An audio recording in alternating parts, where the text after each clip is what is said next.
Hey everyone! In this video, I'm going to show you how to build a modern AI background remover web app using Next.js, TypeScript, and Canvas.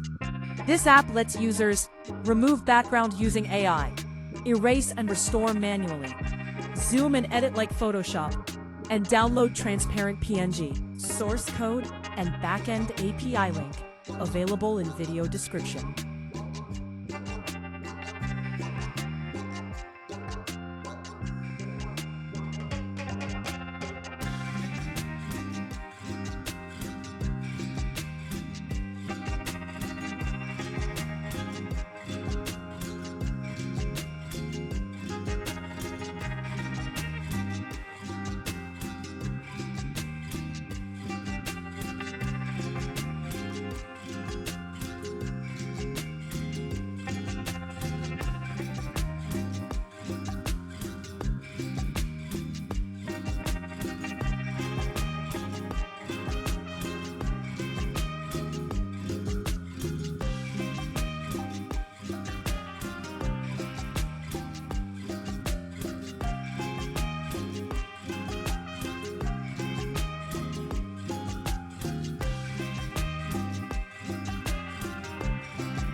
That's it. You've built a full AI background remover web app. Thanks for watching.